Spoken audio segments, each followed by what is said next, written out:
একটা বড় সমস্যা এই চাঁদাবাজি মনে হয় আপনাদের এলাকায় নাই, মনে হয় সব এলাকায় আছে। এখন বাজার ঘাটে গেলে বলে, স্যার বিগত সরকারের সময়ে 30 টাকা চাঁদা দিতাম, এখন 100 টাকা দিই, 100 টাকা না দিলে দোকান বন্ধ করে দিব।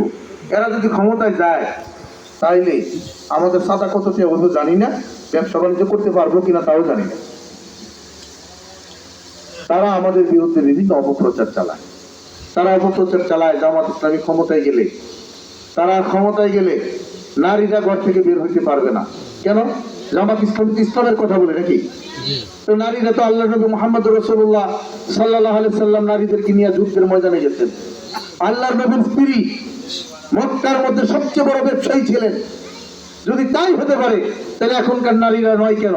অবশ্যই তারা স্বাধীনতার সাথে, তারা মর্যাদার সাথে তারা তাদের পূর্ণ অধিকার ভোগ করবে ইনশাআল্লাহ জামাত ইসলামী রাষ্ট্র ক্ষমতায় গেলে। এখন নারীদেরকে ব্যবহার করা হয়, তখন নারীদেরকে ব্যবহার করা হবে না, বরং নারীরা তাদের অধিকার ভোগ করবে ইনশাআল্লাহ। তারা আমাদের বিরুদ্ধে ছোট্ট ছোট্ট দুই একজন ব্যক্তির কথাকে নিয়ে অপপ্রচার চালায়, অথচ ওই লোকেরাই তো বলে যে আমরা শরীয়ত টরিয়ত মানি না। আচ্ছা বলেন তো, এখানে যারা আছেন গ্রামের একজন যারা লেখাপড়া আলেম না, যারা শরীয়ত মানে না বলে তারা কি মুসলমান থাকতে পারে? অথচ তাদের মহাসচিব বলেছে আমরা ভাই শরীয়ত টরিয়ত মানি না, যারা মানে তারা কি করুক।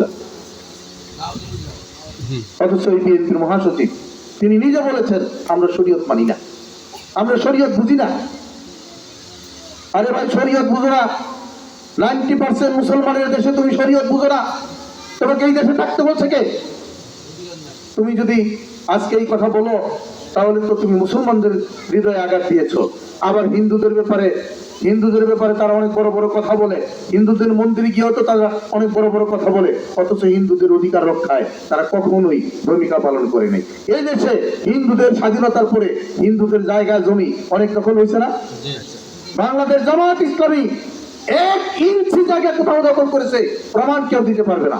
অথচ ওই অতীতে যারা দেশ শাসন করছে তারা সবাই, সেটা আওয়ামী লীগ বলেন, বিএনপি বলেন, জাতীয় পার্টি বলেন, সবাই হিন্দুদের জায়গা দখল করছে, হিন্দুদের উপর অত্যাচার করছে, আবার হিন্দুদেরকে ব্যবহার করছে। এই ইতিহাস বাংলাদেশে আছে। আমরা আগামীতে এটা হতে দেব না। আমরা ভাই ভাই মিলেমিশে থাকবো ইনশাআল্লাহ। আমরা হিন্দু মুসলমান ভাই ভাই, আমাদের একজন ভাই বলেছেন, এখানে বক্তব্য বলেছেন আমরা ভাই ভাই, আমরা এই ভাই ভাই মিলেমিশে থাকবো ইনশাআল্লাহ। আগামীর বাংলাদেশ ন্যায় ইনসাফের বাংলাদেশ, আগামীর বাংলাদেশ কল্যাণের বাংলাদেশ, আগামীর বাংলাদেশ চাঁদাবাজ মুক্ত বাংলাদেশ, আগামীর বাংলাদেশ দুর্নীতি মুক্ত বাংলাদেশ, আগামীর বাংলাদেশ মাদক মুক্ত বাংলাদেশ। এটা আমরা করেই ছাড়বো ইনশাআল্লাহ। আমি সর্বশেষ একটি কথা বলে শেষ করতে চাই। আমাদের গ্রাম এলাকায় বৃদ্ধ বাবা মায়েরা, দলমত নির্বিশেষে আমাদের বৃদ্ধ বাবা মায়েরা যারা আছেন, অনেক সময় ছেলে সন্তানরা বড় হইলে তাদেরকে রেখে দূরে চলে গেলে এই বৃদ্ধ বাবা মায়ের অনেক কষ্ট করে না? এটা মনে হয় আপনাদের এলাকায় মনে হয় নাই, আছে। এই বৃদ্ধ বাবা মায়েদের দেখার জন্য, এই বৃদ্ধ বাবা মায়ের তাদের জন্য সরকারের কিছু কর্মসূচি আছে।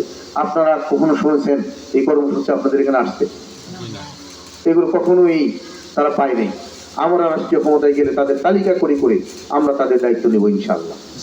অনেক বিধবা মায়ের সন্তান টাকা পয়সার অভাবে লেখাপড়া করতে পারে না, গরিব মেধাবী ছেলে। কয়েকদিন আগে অটোতে উঠছিলাম, একটা ছেলে ছোট 12-13 বছর বয়স অটো চালাচ্ছে। আমি বললাম বাবা তুমি অটো চালাচ্ছ কেন? তো কেন অটো চালাবো না স্যার, আমার মাঝে অসুস্থ, আমার যে বাবা নাই। আমি বললাম তুমি লেখাপড়া করো না? লেখাপড়া তো করতে চাইছিলাম স্যার, কিন্তু মায়ের এই অসুখ রেখে আমার ঘরে মা আছে, আমার ঘরে একটা বোন আছে, তাদেরকে কে দেখবে? কোনো পুরুষ মানুষ তো নাই। আজকে ছেলেটা ধরে গেল। আমরা রাষ্ট্রীয় ক্ষমতায় গেলে, বিশেষ করে এই 3 নম্বর আসনে আপনাদের শ্রীপুরে প্রতিটা এলাকায় প্রতিটা গ্রামে এই মেধাবীদেরকে খুঁজে খুঁজে তাদেরকে আমরা প্রমোট করবো ইনশাআল্লাহ। একটা মেধাবীকেও আমরা ধরে যেতে দিব না। ওই পরিবারগুলোর দায়িত্ব আমরা নিব, ওই মেধাবী ছাত্রদের লেখাপড়ার দায়িত্ব আমরা নিব ইনশাআল্লাহ। সম্মানিত ভাই এবং বন্ধুগণ, আগামী দিনে আমি আপনাদের কাছে উদাত্ত আহ্বান জানাতে চাই, আমি আপনাদের সন্তান হিসেবে অথবা আপনাদের ভাই হিসাবে আমি আপনাদের কাছে দোয়া আশীর্বাদ চাই।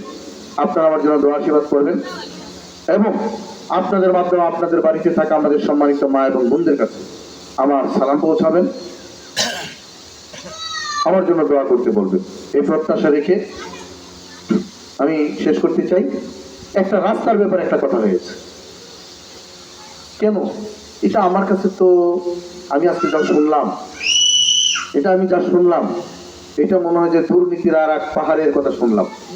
এমপিরা বলেছে, মন্ত্রীরা বলেছে রাস্তা হয় নাই, কেন হবে না? আমরা যদি ইনশাল্লাহ দায়িত্ব পাই, এর আগে একটা রাস্তার কথা বলেছি, আপনাদের এই রাস্তাটা আজকে আমরা দেখে গেলাম, এই রাস্তায় তো আসলাম। ইনশাল্লাহ আমরা দায়িত্ব পেলে অগ্রাধিকারের ভিত্তিতে এই রাস্তা করা হবে ইনশাল্লাহ। এবং আপনারা দেখবেন আপনাদের এই রাস্তার জন্য কোনো দরখাস্ত নিয়ে আমাদের কাছে যাওয়া লাগবে না ইনশাল্লাহ। আমি বলছি কোনো দরখাস্ত দেওয়া লাগবে না, কোনো দাবি করা লাগবে না। আরেকটা কথা বলে দেই, এমপিদের বাসায় গেলে নাকি 2 ঘন্টা 5 ঘন্টা 8 ঘন্টা বসে থাকা লাগে।